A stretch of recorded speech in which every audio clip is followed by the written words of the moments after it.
And oftentimes people are like, hey, I have 10,000 users, but I'm like, okay, out of those 10,000 users, is anybody actually paying money for it?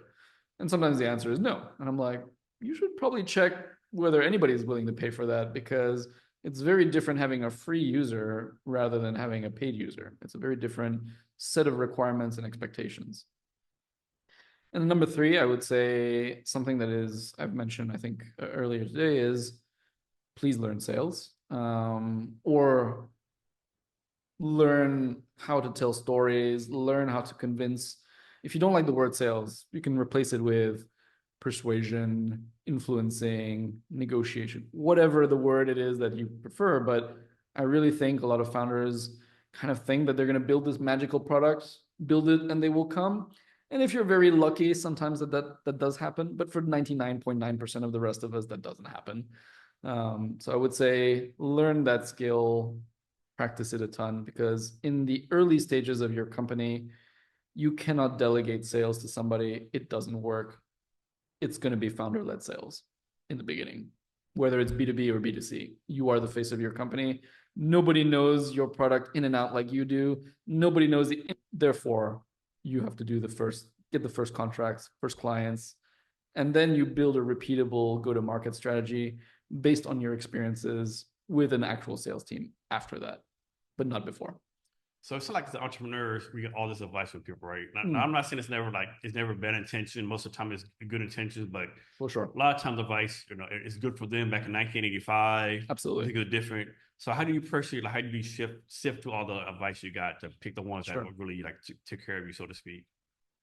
To be honest, you'll never really know if it's good or bad advice until you apply it. The reality is that it's a lot of breaking things and figuring stuff out along the way. I think, though, as entrepreneurs, one thing that we develop over time is a good gut. And what I mean by that is, like you said, we're going to get a ton of information. And at the end of the day, we're just going to have to make a call. And that call is going to have to be based on our gut instinct, on our feelings. And it's not always going to be logical. Sometimes you just have to go with your gut, really. And if it doesn't work, fail fast and then try again. Really. I don't really have a recipe beyond that. And how you deal with all the vendors you get? Like me, I get I'm making this up, like thousands of emails every day, vendors. Like, I'm like, dude, I'm not gonna have somebody from Bangladesh do my, sales for me, right? Sure. Like, how you just like delete them? How do you like? Because sure, some of them might be actually like value add to you. So how do you? Yeah, for sure. So as a salesperson, I have a lot of empathy for salespeople that I know that their job is very hard. I will very rarely ignore them unless I literally get, I mean, I do get hundreds of emails a day, but where possible, I do try to give feedback and answer, even if it's as simple as like, look, you know, I get approached all the time for IT outsourcing, and I'm like, look, guys, I have an in-house team. Thank you, but no, thank you. But where possible, I actually literally try to give advice to these young salespeople, usually who don't have that much experience. I'm like, maybe you could have tried this angle and it would have worked better. I'm not saying we're gonna work together, but if you had to do it again, this is the approach that maybe I would have advised you to take. So where possible, I try to answer politely. The worst ones are the people where you politely decline and then they keep coming back at you, and then sometimes I get annoyed. I'm just like, look, man, I I thought I was very clear that we're not looking for your services again. Please don't spam me. Otherwise, I am going to have to block you or whatever. But where possible, I try to come from empathy. Well, one time this IT company reached out to me and said we want to do a software development. I say at the time I had my own like internal people. I told them that these motherfuckers replied, we appreciate that, but we're confident our people are better than yours. Oh yeah. Like, what the fuck? Yeah, but that's are you kidding me right now? That's not a yeah, and that's an example of not good sales, right? Yeah. Sales is about building trusts, adding value, and helping. Really, sales is about helping at the end of the day. So making your client lose face is the surest way to lose a deal by far. And I appreciate automation because I think you have to use automation sometimes, but if you're trying to sell HR and it has HR my company name, do some kind of initial something, right? Yeah, do your research. Like if you're gonna, and that's what I try to instill in my sales team. It's like, I don't want you to do any messaging that isn't specific to this client. So if I can copy paste your email for another client, you failed at your job. Like that is not the right approach. And I'm not asking you to write paragraphs on the company. I'm just telling you to write 2 sentences that are going to add value and also interest your client. And do your basic research. Go to LinkedIn at a minimum. It's like if you go on a date, right? Like the analogy is always dating for me. It's if you're gonna go meet this girl or a guy, whatever floats your boat, right? You're gonna make sure that you do a bit of your homework. Like, hey, take you to this restaurant because I think you like Italian food, or like, hey, her Instagram says, I went to this restaurant, worst experience ever. Yeah, so you don't bring them there. I don't want to go there, right? And sales is exactly the same thing. So like, you do your research on the person you're going to message. You talk like a human. You don't get AI to do everything for you. It's okay if it looks like it's not 100%, polished, but at least I need to feel like it's for me. And which is the case, which is usually not the case. Yeah. So how do you do that, right? I mean, everyone says personalized, you need to do, but even do a couple of sentences, it takes some time. Yeah, times like we say 10 seconds, time 100 reach out. Like, how do you balance that? So I think for us, because we focus on enterprise and like large accounts, we do a lot of like account-based approaches. So for us, it's not so much about volume as it is about targeting at the right time, at the right place with the right people. Now I confess it takes time.